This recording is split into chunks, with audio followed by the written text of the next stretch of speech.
بسم الله الرحمن الرحیم. السلام علیکم ورحمۃ الله وبرکاتہ. په دې ویډیو کې زه تاسو ته د خوبونو تعبیر کوم. د ماهي د خوب معلومات درکوم چې ماهي په خوب کې وکتل شي څومره ښه تعبیر لري، خراب تعبیر کله لري، مسافر لپاره څه تعبیر لري، مریض لپاره څه تعبیر لري، بې اولاد لپاره څه تعبیر لري، څوک غواړي وکړي هغه لپاره څه تعبیر لري، څوک کاروبار کوي هغه لپاره څه تعبیر لري. عام طور باندې ماهي یا ماهیان په خوب کې کب یا ماهي سور ته وایي، دا په خوب کې کتل په خیر، برکت، رزق، اساني، مشکلاتو حل کېدل، قرضونه خلاصېدل او که بې اولاد وي اولاد کېدل عام طور باندې ښه تعبیر لري. او څه کله بیا وکتل چې په خوب کې یو دانه ماهي یا دوه یا درې څلور پورې هغه تا شمارلي وي چې یو دوه درې څلور یا یو یا دوه وي یا درې وي یا تر څلور پورې دا په ښځه باندې تعبیرېدلی شي. معنا چې یو دې وي معنا چې یو ښځه کوي نو د ښځې په لټه کې نو هغه لاسته راوړي. کله ګورئ چې دوه ماهي اخلي معنا چې یو د شته بل هم کوي په لټه کوي، نه به یې کوي کېدای شي خو په لټه کوي. او چې کله درې ګوري نو معنا داسې دوه لري نو درېیمې ښځې هم کوشش کوي، یا داسې اراده لري یو هم نه لري وایي دوه درې به کومه. دغسې افکارو دغسې فکرونو باندې تعبیر کېږي. نو یو دوه درې عدد پورې شمېرل کېږي. څه کله دا شمېرل کېږي دا په ښځو باندې تعبیر کېږي. او څه کله د ماهیان ډېر وکتل شي چې خوب کې ته تازه راواخلې دا د اوبو نه صفا اوبو نه، دا په مال باندې، په تجارت، برکت، کاروبار، فایده، رزق، برکت باندې تعبیر کېږي. چې کله ډېر ماهیان دې ونیسي په اسانه باندې تازه وي او ته اوبو نه صفا اوبو نه لاسته راوړي، دا ډېر ښه تعبیر لري. هر کاروبار دی او کاروبار دې شروع کوو یا کاروبار دی نو معنا دا چې هغه انشاءالله هغه کې فایده شته او هغه کې ته نقصان نه کوي که تشویش دې وي ورته. نو یو څوک چې واده نه لري هغه په خوب کې وګوري نو په واده باندې تعبیر کېږي. دا انشاءالله درته الله تعالی واده نصیبوي او دا آرزو او ارمان یې پوره کېږي. او څه کله به یو کارګر انسان خوب کې وګوري ماهیان نو معنا دا چې د ده کارونه ښه کېږي. که کارونه کم وي، بازار خراب وي نو معنا دا چې د ده کارونه انشاءالله ښه کېږي. باید خپل هغه ته دوام ورکړي. ماهیان هم چې نیول کېږي هغه سره لږ صبر پکار ده. موسم لري هغه ځان ته، ځای لري، وخت لري.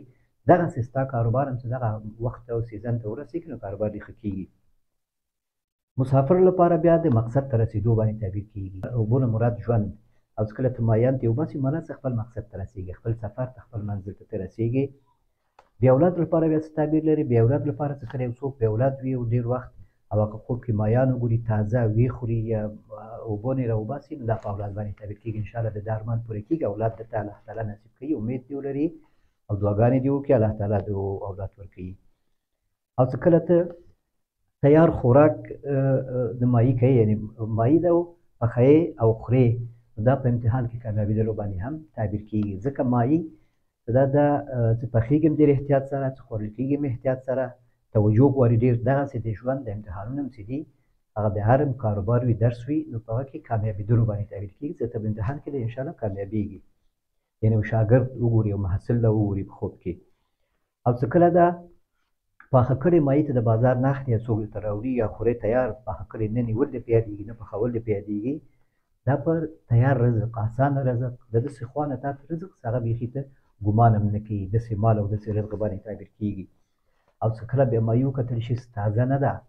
او چېرته پروت ده ورته رااخلې د سمندر په غاړه، د اوبو په غاړه، د ویالې او د سیند په غاړه ورته رااخلې هغه خورې او خوراک هم داسې یو رقم وي تا ته صحیح نه ښکاري نو دا په حرام مال باندې تعبیر کېږي. چې دا مال د حرام ده چې کاروبار کوي په هغه کې لږ سوچ وکړه، فکر وکړه چې حرامو کې واقع نه شي. نو همدغسې نور خاص تعبیرونه هم لري د هر چا لپاره جدا جدا د هر چا حالت مطابق دا تعبیرېدلی شي. خو د عام تعبیرونه چې ما تاسو ته بیان کړم دغسې تعبیرونه دي. همدې ماهي په باره کې یو خوب هم لرو. وایي لښته کې ماهیان وي، لښته مې په لاس کې وي، یو څو دانې په لښته د اوبو نه وچې ته خطا کړم، لور مې راسره یې ورته ورکړم چې کور ته یوسه چې پاخه یې کړي. دا ډېر ښه تعبیر لري. په دې اولاد باندې هم تعبیر کېږي چې اولاد د انشاءالله صالح اولاد ده، نیک اولاد ده. رزق، مال او برکت باندې هم تعبیر کېږي. که قرضدار یا قرضداري ختمېدو باندې هم تعبیر کېږي. کاروبار که نه لري په کاروبار برابرېدو باندې، ځکه ته همداسې روان یې ناڅاپي دې مخته راځي نو معنا داسې کاروبار د انشاءالله ورپسې ګرځي یو شی دې برابرېږي دلته. او که تشویشونه او مشکلات وي د دې په ختمېدلو باندې هم تعبیر کېږي. نور تا سره ذهني حالت دې صحیح نه وي د دې حالت په ښه کېدو باندې. څومره ستا ماهي ته وایي چې دا ماهي ډېر تازه و نو د ماهي څومره تازه لیدلې وي هماغومره ستا حالت ښه کېدو باندې او د دې حالت ژوند بدلېدو ښه کېدو طرف ته په دې باندې تعبیر کېږي. والله تعالی اعلم. دویم خوب دا وایي خالي ځای غوندې خوب کې وي او اوس وایي موږ کوټې پکې جوړ کړي دي، وایي هلته اور بل وي، نه لوګی کوي او نه نور شی، او وایي د لرګیو سکاره پکې ډېر زیات رڼا کوي. نو اور څه ده؟ دا څه کله وکتل شي په خوب کې څه هغه نه فایده نه اخیستل کېږي، یعنې اور څه لګول کېږي یا د رڼا لپاره او یا د یو شي پخولو لپاره. ته داسې حالت کې چې ته اور وګورې څه هغه ته فایده نه اخلي، همداسې اور لګېدلي، دا د اکثره ښه تعبیر نه لري. په جذباتو، په غصه، په قهر او په کورنۍ مشکلاتو باندې تعبیر کېږي، او په حسد باندې هم کېدلی شي تعبیرېدلی شي. زمغه ځای کې تا لیدلی همغسې کې لکه حسد ده، یعنې دوی سره حسد کېږي یا دوی خپل منځ کې یو بل سره حسد لري یا بل څوک دوی سره حسد کوي، په دې باندې هم تعبیر کېږي. ځکه حدیث شریف کې راځي چې دا حسد د انسان نیکیانې داسې خوري لکه اور چې له وچ لرګي خوري. نو دا په حسد باندې هم تعبیرېدلی شي، ځکه اور چې لګېږي او چېرته نو حتمن شیان سوځوي. نو که هلته څوک حسرت خوري، یو څوک چې لري تاسو نه لرئ، یا هلته څوک ده تاسو لرئ هغوی نه لري، په هغه ځای کې چې کوټې دي هلته اور بل ده، نو دا په حسد باندې هم حسرت خورلو باندې هم تعبیرېدلی شي. او دا په هغه صورت کې بیا خیر تعبیر لري چې کله دا اور ته همداسې ضرر پکې نه ګورې، اور شته کم ده او هغه سکاره تا ته صفا معلومیږي، یو سکاره یې ښه تازه وي، یعنې ته فکر کوې چې دې نه به یو ګټه اخلو یا ګرمولو لپاره یا د یو شي پخولو لپاره. په دې صورت کې بیا ښه برکت باندې تعبیر کېږي، برکت او خیر و رزق حلال مالي مسایل حل کېدو باندې تعبیرېدلی شي. یا نور حالات همداسې کله د سکاره په شکل ته وګورې چې د سکاره وایي سکاره یې رڼا کوي، نو داسې خپل لاس کې دې وي، نو معنا په دینداري باندې هم تعبیر کېږي چې یو ځای کې اوسېږي چې هلته دینداري ډېر سخت ده، خو هغه دینداري ته کوې. یا په دې باندې هم تعبیرېدلی شي چې کوم ځای کې دا سکاره تا لیدلي، معنا هغه خلک دینداري کوي خو ډېر سخت ده دینداري ساتل، لکه نبي علیه السلام په آخر زمانه کې د دینداري جمره سره تشبیه کړی ده، نو هغه به همدغه د سکاره ته وایي. نو په دې باندې هم تعبیرېدلی شي. الله دې وکړي خپل تعبیر ته واخلي. والله تعالی اعلم. دریم خوب دا وایي واوره وي، زموږ ماشومان پکې مستي کوي، یو بل پرې وړي، وایي د همداسې ګورم دا حالت سیل کوم د دوی، نو دا هم په ښه تعبیر لري چې کله واوره وکتل شي چې هغه په ارام ورېږي او تکلیف نه وي، لاره یې بنده کړې نه وي، ډېر زیات نه وي او تکلیف نه وي انسان باندې، نو دا په رزق او په خپل وخت کې شوي که دا اوس د واورې وخت په افغانستان کې په ځینې کوم ځایونو کې چې هلته ژمی ده، نو دا بیا ښه تعبیر لري. په همغه حالاتو ښه کېدو باندې، فصل ښه کېدل، آینده کال ښه کېدلو باندې تعبیر کېږي. او په دې باندې هم تعبیرېدلی شي چې ماشومان هلته لوبې کوي، په واوره کې بیا لوبې کول چې ده دا په دې باندې تعبیرېدلی شي چې د دوی د مشکلاتو کوم تکلیف وباسي، د ماشومانو د هغوی د ماشومانو تکلیف تاسو په غاړه اخیستی ده او د هغوی تربیت او تعلیم ته کوشش کوئ، حوصله کوئ د هغوی شوقیانو ته، نو په دې باندې هم تعبیرېدلی شي چې ته د همغه خوب کې د حالت ته ګورې خوند اخلي دې نه، نو بیا په دې باندې تعبیر کېږي چې ته ماشومانو سره ډېر ښه رویه کوي، د هغوی تعلیم او تربیې حوصله کوي ورته، نو دې کې انشاءالله ستاسو رزق برکت راځي، ستاسو کورنۍ کې برکت راځي په دې سبب باندې. والله تعالی اعلم. وایي بل خوب دا وایي ولس او خلکو منځ کې روان یم، یا رحیم یا کریم وایم، ژاړم او چغې وهم، فریاد کوم، شنه پټیو کې روان یم، عاطفي آسماني غږ راباندې وشي، اورم غږ راباندې شي چې زه اورم دا داسې شی وایي، ستا غږ موږ ته راورسېدو، خفه کېږه مه، اورم له خوشحالۍ نه چې ما ته جواب میلاو شو، زه ډېر زیات خوشحاله شوم، یو دم کټ کې راجګ شوم. نو دا ډېر ښه خوب ده، الله دې ښه کړي. د دې خوب کې تا ته اسمان نه اوازونه اورېدلي دي، اسمان نه چې کله اواز واورېدل شي دا د دعا په استجابت باندې قبول کېږي، ځکه چې دې خوا نه ته یو شی تا لېږلي دي، څه خوا نه ته یو شی اورې، نو دا په دعا قبلېدو باندې تعبیر کېږي، ستا دعاګانې انشاءالله قبلېږي. او په دې باندې هم تعبیرېدلی چې ځکه تا د الله تعالی نومونه اخیستي، یا رحیم یا کریم، دا د الله تعالی رحم و کرم په تا باندې ښیي چې تا باندې ډېر زیات الله تعالی رحم و کرم ده، رحیم انسان یې، نرم انسان یې، دلسوز انسان یې، او ښه کوي خلکو سره، کرم کوي، ښه کوي خلکو سره، نرمه زړه دې ده او خلکو ته همیشه نصیحت کوي، خیرخواهي کوي، خو کله کله بیا تکلیفېږي، تشویش کوي چې دا خلکو ولې اثر نه کوي، ولې خلک ټول سمیږي نه، نو په دې باندې تعبیر کېږي چې ته دې ته بیا تشویش مه کوه، ستا صرف یو نصیحت کول دي، بلاغ ده، رسول دي، نور بس د الله هدایت د الله په لاس کې ده، ته خپل مسؤلیت ادا کوې، ته ادا کړي دي، او ته ډېر درد سره، ډېر ښه نیت سره د خلکو خیرخواهي کوي، نصیحت کوي، نو په الله باندې ښه ګمان ساته، د دوی د اسلام انشاءالله دوی کې به مثله راځي، د چاته ته نصیحت کوي او هر عمل چې کوي بیا د الله لپاره وکړه، کله کله د یو شي کې سړي ګله په دې راځي چې یو یو چاته نصیحت وکړي فکر کوي چې دا باید زما نصیحت واوري عمل پرې وکړي ولې ونه منل ولې نه کوي داسې نو سړي کې بیا داسې لږ کبر غوندې پیدا شي نو دغه حالت ته ځان مه رسوه یو شی چې کله الله لپاره یې کوه څه بس چا پې عمل وکړه ونه کړه نو ته پې ځان مه ځوروه بیا ځکه نبي وسلم تعالی په څو ځایونو کې وایي چې فلعلک باخع نفسک الا یکونوا مؤمنین نو ته نبي وسلم ته وایي چې ته به ځان ووژنې یعنې دومره ځان به هلاک کړې العیاذ بالله یعنې ته دومره تشویش کوي چې دا خلک ونه مسلمانېږي نو دا مسلمانېدل خو زما کار ده او اسان کار ده نو کوم حالت کې خلک دي هغه حالت کې ته ورته نصیحت کوه خپل مسؤلیت ادا کوه نور د هدایت د الله په لاس کې ده چاته خوښوي کوي چاته یې خوښوي نه کوي نو هغه ته بیا تشویش مه کوه والله تعالی اعلم بل خوب دا وایي طواف کوم کعبې نه نو حجرالاسود ته نږدې شم او سر دننه کړم حجرالاسود تیږه کې او منځ کې مچو کړم وایي ډېر وخته پورې سر دننه وي بیا بیروبار وی سر راوباسمه بیروبار جوړ شي شاته مې زه بیا سر راوباسمه دا ډېر ښه خوب دا لارې د تحقیق طواف کول او بیا حجرالاسود تقبیل یا مچو کول دا دواړه ښه تعبیر لري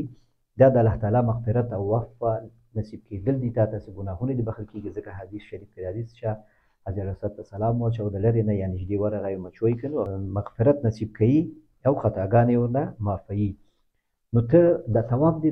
د مشرانو په اطاعت باندې تعبیر کېږي چې د کورنۍ د مشرانو یا که چا سره کوم ترتیب کوي دغه ترتیب کې ته اطاعت لرې او د نبي سلام په شفاعت باندې هم تعبیر کېږي چې نبي سلام شفاعت هم درته حاصل کېږي انشاءالله دعاګانې په قبلېدو باندې هم تعبیر کېږي په رزق او برکت په رزق کې هم تعبیر کېږي او که د حج او عمرې اراده لري هغه دې انشاءالله الله تعالی درته نصیب کوي او که مخکې دې کړي بیا الله تعالی درته نصیب کوي نو په دې باندې هم تعبیرېدلي چې څه کوم آرزوګانې ارمانونه دې پوره شوي نه دي په هغه په لټه کې هغه هم انشاءالله پوره کېږي او چې کله ښځه دا خوب وګوري د حجرالاسود طواف او حجرالاسود مشهور نو دا د حالاتو ښه کېدو باندې هم تعبیرېدلی شي چې د خاوند په منځ کې څه مشکلات وي یا کورنۍ نو هغه انشاءالله په حل کېدو باندې هم تعبیرېدلی شي همدغه کس بیا څه وخت بعد بل خوب لیدلی همدغه حجرالاسود یې لیدلی ده بیا خوب د غنو جال پکې نیولې وي پاکه نه وي زه وایم دا تېر ځلي چې راغلمه څومره پاکه او صفا وه دا څنګه ولې داسې دا وایي زه به یې پاک کړمه نو دا کوم تعبیر چې ما مخکې درته وکړه چې د الله تعالی مغفرت او نصیب کېدل اطاعت کول او د نبي سلام او دعاګانې قبلېدل دا شیانو کې کمېدل راغلي یعنې ستا د دې خوب معنا دا ده چې حجرالاسود ته په ښه حالت کې نه ده کتلې معنا ستا په اعمالو کې هم کمي راغلی ستا په استغفارو دعاګانو په هر شي کې اوس کمي راغلی هغه مخکینی حالت دی اوسنی حالت دی دا ده یا چې هر وخت دا خوب تا لیدلی د دویم خوب ستا حالت ښي چې مخکیني حالت هغه ته نه یې پکې خو بیا هم کوشش کوې چې د دنیا په وجه باندې ستا کې مسرات راغلي غفلت راغلی چې هغه شیان لرې کړې او دا پاک کړی ده چې حجرالاسود دی دا په ښه تعبیر لري په دې باندې تعبیر کېږي چې انشاءالله ستا کې کوم غفلت ده کله کله راځي نو هغه کوشش کوي چې بېرته هغه غفلت لرې کړي هغه خپل کوم طاعت او عبادت کوي د شپې لمونځ کوي یا تلاوت کوي یا صدقات شی کوي چې هغه خلکو ته معلوم نیته نو هغه انشاءالله بېرته تل کوشش کوي چې په هغه باندې عمل وکړي بېرته د خپل غفلت نه ځان وباسي نو بیا دا هم ښه تعبیر لري والله تعالی اعلم بل خوب دا وایي ښځې مې خوب لیدلی و چې ما ښیي چې یو غاښ مې غورځېدلی وي هر څه چې درته یې جوړوو وایي نه جوړېږي یو څه وخت پاتې شي بیا بېرته وغورځېږي دا مخکینی غاښ وي د یو غاښ وي وایي بالاخره پلار مې چې وفات شوی دی راشي ځان سره وسایل یې راوړي وي وایي تاسو هر وخت دلته یعنې ما ښیي چې وایي غاښ ورته جوړوئ او صحیح نه جوړوئ غاښ وایي دا پیره وایي زه خپله ورته غاښ جوړومه وایي تا ته ډېر ښایسته غاښ جوړ کړي محکم وایي دا نور نه غورځېږي نو دا ډېر ښه خوب دا لارې تاسو ته ښه کړي دا مخکینی غاښونه چې دي دا برنۍ که مراد وي ستا نو دې نه خاوند او ښځه باندې تعبیر کېږي چې دوی په منځ کې څه مشکلات وي دا غاښ غورځېدل او بېرته هغه جوړول دا په خفګان باندې تعبیر کېږي چې یو کس تاسو کې لږ خفګان راځي او بېرته کوشش کوي جوړ شي بیا خفګان راځي په یو مسله کې اختلاف راځي بیا هغه مسله نه حل کېږي هماغسې پاتې بیا کوشش کوئ چې هغه حل کړي بیا بېرته هغه مشکل پیدا کېږي په دغه باندې تعبیر کېږي او که لاندیني وي نو په اولادونو باندې تعبیر کېږي چې اولاد سره هم څه مشکل راځي بیا بېرته یې جوړوئ بېرته ترتیب بیا بېرته به اختلاف راځي او داسې بیا پلار دی وفات شوی هغه راځي دا مشکل هم حل کوي دا په دې باندې تعبیر کېږي چې تاسو د خپل کورنۍ د مشرانو هغه عزت په نظر کې نیسئ او د خپل کورنۍ او مشرانو نصیحت په سبب باندې تاسو دا مشکلات حل کوئ انشاءالله دا مشکلات عمل کېږي د همیشه لپاره او کوم تشویش د ستاسو په منځ کې کوم اولاد په رابطه یا ستاسو منځ کې څه خپله کوم تشویش وي کوم اختلاف وي نو هغه انشاءالله پاتې کېږي نه هغه یو څه وخت پاتې و نو اوس ان شاء الله یو حل لارې راوتلې د خپل مشران هغوی پکې خبر سي هغوی پکې نصیحت وکړي خبرې وکړي ان شاء الله نو مشکلات هم حل کیږي نو همدغه تعبیر و ستاسو د خوب نو دا و د نن ورځې خوبونه الله تعالی دې وکړي ستاسو خپل خوبونو تعبیر واورئ او همدلته په کمنټ کې ماته اطمینان راکوي چې د خوبونو نه مطمئن شوئ که نه که سوال هم وي همدلته ما نه وکړئ زه جواب درکوم او که تاسو واتساپ کې کوئ هلته بیا زه روزانه په هغه کې مکمل هره ورځ آنلاین یم همدلته بیا پاتې کېږي هلته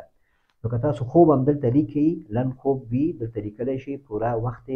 او اول او آخر د خوب واضح کولی شئ نو همدلته خوب انشاءالله تعبیر کېږي بعضې خوبونه کېدای شي ما نه پاتې وي هغه ورونو ته پکار ده چې یادونه ماته وکړي چې هغه بېرته ماته راشي هغه تعبیر شي نو تر آینده ویډیو پورې انشاءالله تاسو په الله سپارم السلام علیکم ورحمة الله وبرکاته